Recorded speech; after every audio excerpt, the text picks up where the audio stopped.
ഇന്നത്തെ തിരക്ക് പിടിച്ച ജീവിതശൈലിയിൽ ആശങ്കയും സമ്മർദ്ദവും ഒക്കെ, അതായത് ആങ്സൈറ്റിയും സ്ട്രെസ്സും ഒക്കെ മനുഷ്യരിൽ കൂടിയിരിക്കുകയാണ്.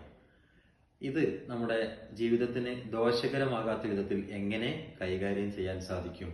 ജീവിത ചിട്ടയിൽ ചെറിയ ചെറിയ മാറ്റങ്ങൾ വരുത്തുന്നതിലൂടെ നമുക്ക് വലിയ വലിയ മാറ്റങ്ങൾ കൊണ്ടുവരാനാകും. ഈ സ്ട്രെസ് കുറക്കാൻ എളുപ്പത്തിൽ ചെയ്യാവുന്ന ഒരു വഴി എന്താണ്? ഈ സ്ട്രെസ്സും ആൻസൈറ്റിയും ഒക്കെ കുറക്കാനായിട്ട് നമുക്ക് നന്നായിട്ടൊരു ബ്രീത്തിങ് എക്സസൈസ് എടുക്കാം. അതായത് നന്നായിട്ട് നമ്മൾ ശ്വാസം ഉള്ളിലേക്ക് എടുക്കുക, എന്നിട്ട് ഒരു 2 സെക്കൻഡ് ഹോൾഡ് ചെയ്യുക. എന്നിട്ട് എത്രയാണോ നമ്മൾ ഉള്ളിലേക്ക് എടുത്ത ശ്വാസം അതിന്റെ ഇരട്ടി പുറത്തേക്ക് വിടുക. അപ്പൊ ഡീപ് ബ്രീത്ത് എടുക്കുക, 2 സെക്കൻഡ് ഹോൾഡ് ചെയ്യുക, സാവധാനം അതിനെ പുറത്തേക്ക് വിടുക. അപ്പൊ എന്തുണ്ടാവും അറിയോ, നമുക്ക് നമ്മുടെ ശരീരത്തിലെ രക്തചംക്രമണത്തിന്റെ അളവൊക്കെ വർദ്ധിക്കുകയും നമ്മുടെ മനസ്സിനൊക്കെ ഒരു ശാന്തത ലഭിക്കുകയും ചെയ്യും. പിന്നെ ഈ അഡ്രിനാലിൻ, കോർട്ടിസോൾ എന്ന് പറഞ്ഞിട്ടുള്ള നമ്മളെ സ്ട്രെസ് ഹോർമോൺ ഉണ്ടല്ലോ, അതിന്റെ അളവൊക്കെ ക്രമാതീതമായിട്ട് കുറയുകയും നമുക്ക് എന്താണ് ഒരു ഉന്മേഷവും ഉത്സാഹവും ഒക്കെ ലഭിക്കുകയും ചെയ്യുന്നു.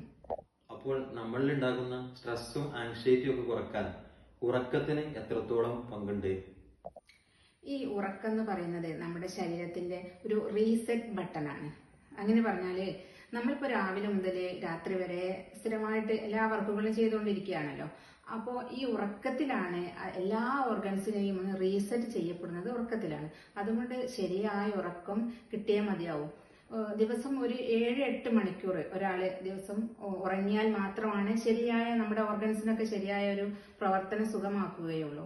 അപ്പോൾ അതുപോലെ നമ്മൾ ഉറങ്ങുന്നതിന് 1 മണിക്കൂർ മുമ്പേ സ്ക്രീൻ ഉപയോഗം നിർത്തുകയും ചെയ്യണം.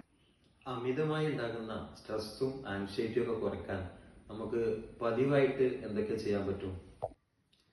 ഇതിന് ദിവസേന നമ്മൾ ശരീരം ചലിപ്പിക്കുന്ന വ്യായാമങ്ങളായ നടത്തം, സ്ട്രെച്ചിങ് എന്നിവ ചെയ്യാവുന്നതാണ്. അപ്പൊ കുറച്ച് സമയമെങ്കിലും നമ്മൾ ഇങ്ങനെ ചെയ്യുന്നത് മൂലം നമ്മുടെ ശരീരത്തിന്റെ പെയിൻ റിലീവറായ, അതായത് എൻഡോർഫിൻ എന്ന് പറഞ്ഞുള്ള ഹോർമോണ് വർദ്ധിക്കുകയും നമുക്ക് സന്തോഷം ഉണ്ടാവുകയും ചെയ്യും.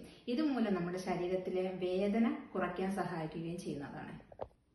അമിതമായ ആശങ്കകള്, ചിന്തകള് ഒക്കെ വരുമ്പോൾ നമുക്ക് അത് കുറയ്ക്കാൻ എന്തെങ്കിലും ചെയ്യാനുള്ള വഴികളുണ്ടോ?